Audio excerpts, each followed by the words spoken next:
박목사의 아침 묵상 2026년 4월 17일 금요일 아침입니다.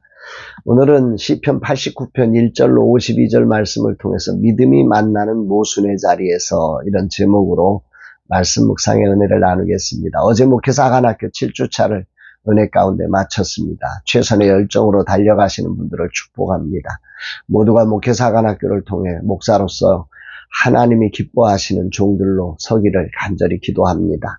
오늘은 금요 세미나가 있습니다. 주가 일하시네라는 주제로 진행되는 이 금요 세미나를 통해서 참여하시는 모든 분들이 주님을 경험하는 소중한 시간이 되기를 간절히 축복하고 기도합니다. 이날 주님 어떤 말씀으로 인도하실까? 오늘 본문은 시편 제3권의 마지막 시편입니다.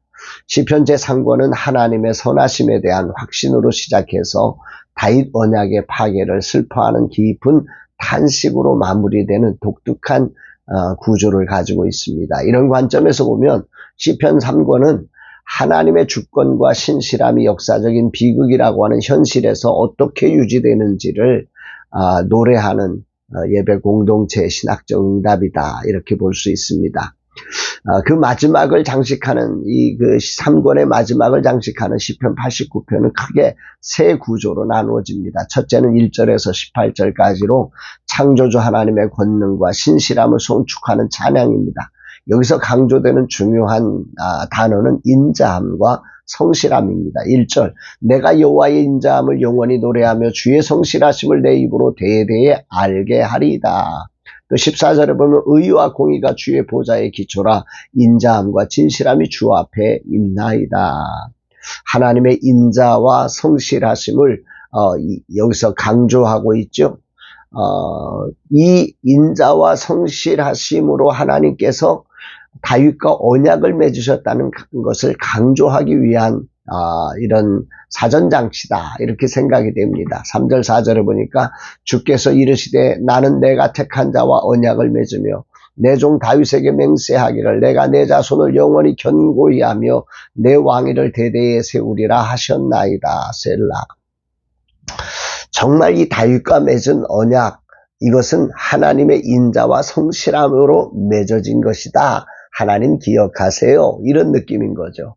두 번째 단락은 19절에서 37절까지에 걸친 긴 내용인데, 여기에 핵심은 다윗 언약을 아주 상세하게 기억하고 있는 것입니다. 19, 20절에 보면 그때에 주께서 환상 중에 주의 성도들에게 말씀하여 이르기를 내가 능력 있는 용사에게는 돕는 힘을 더하며 백성 중에 택함 받은 자를 높였으니 내가 내 종 다윗을 찾아내어 나의 거룩한 기름을 그에게 부었도다. 하나님께서 다윗과 이렇게 기름 부어서 언약을 맺었다라고 하는 사실을 분명하게 선포하고 있습니다.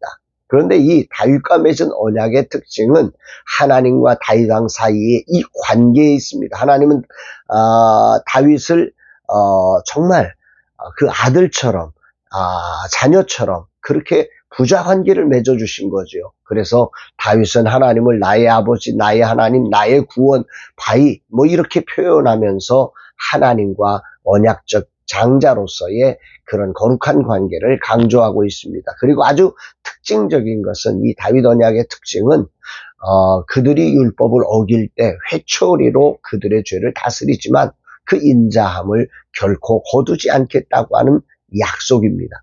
30절 34절에 보니까 만일 그의 자손이 내 법을 버리며 내 규례대로 행하지 아니하며 내 율례를 깨뜨리며 내 계명을 지키지 아니하면 내가 회초리로 그들의 죄를 다스리며 채찍으로 그들의 죄악을 벌하리로다. 그러나 나의 인자함을 그에게 다 거두지 아니하며 나의 성실함도 패하지 아니하며 내 언약을 깨뜨리지 아니하고 내 입술에서 난 것은 변하지 아니하리로다. 이게 다윗 언약의 아주 중요한 핵심인 거죠. 놀라운 언약입니다. 은혜의 언약입니다. 다윗 왕조의 존속이 인간의 완벽함에 의존된 게 아니라 하나님의 일방적인 그 인자와 성실함에 달려있음을 강조하고 있는 거죠.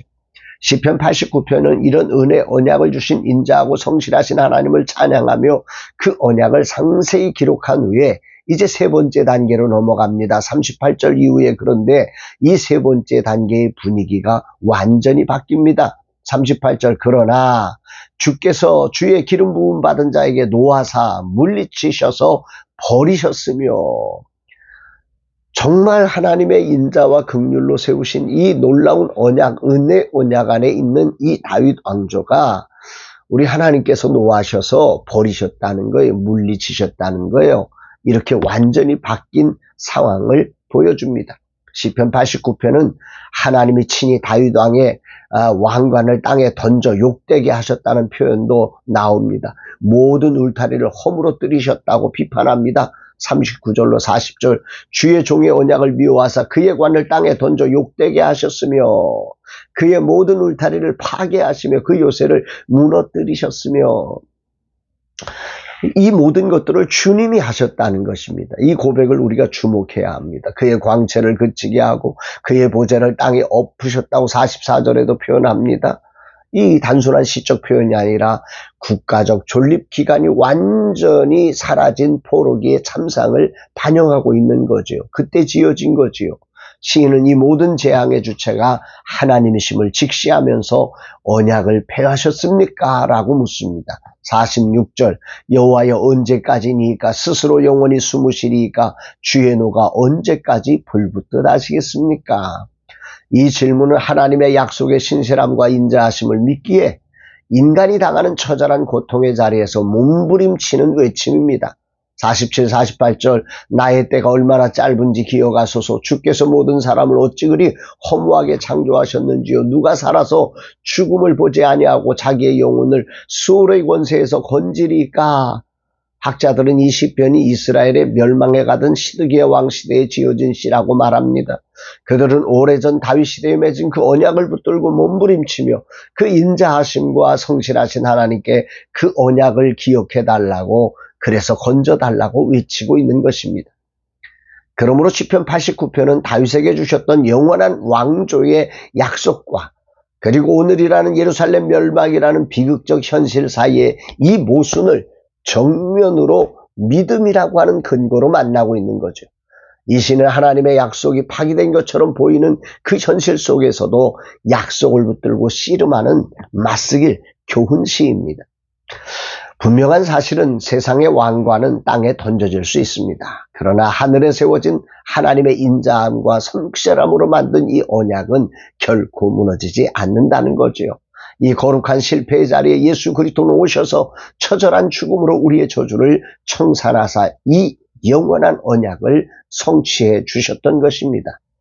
그러므로 오늘을 산다는 것은 믿음으로 산다는 것은 하나님의 인자와 성실하심을 믿지만 오늘 전혀 다른 현실의 모순을 이 시인처럼 몸부림치면서 하나님의 언약을 기억해달라고 외치며 나가는 것입니다. 영원한 언약이 깨떨어진 것 같고 주의 성실하심과 인자가 보이지 않는 것 같은 현실에 믿음으로 이런 자리를 버텨내며 이 시를 고백하며 주를 향하여 언약을 기억해달라고 외친 믿음의 선배를 오늘 아침 기억하게 됩니다. 주님, 이 하루의 삶 믿음의 선배들의 말로 표현할 수 없는 그 현장의 아픔을 글로 느끼며 믿음의 삶을 다시 한번 점검해 봅니다.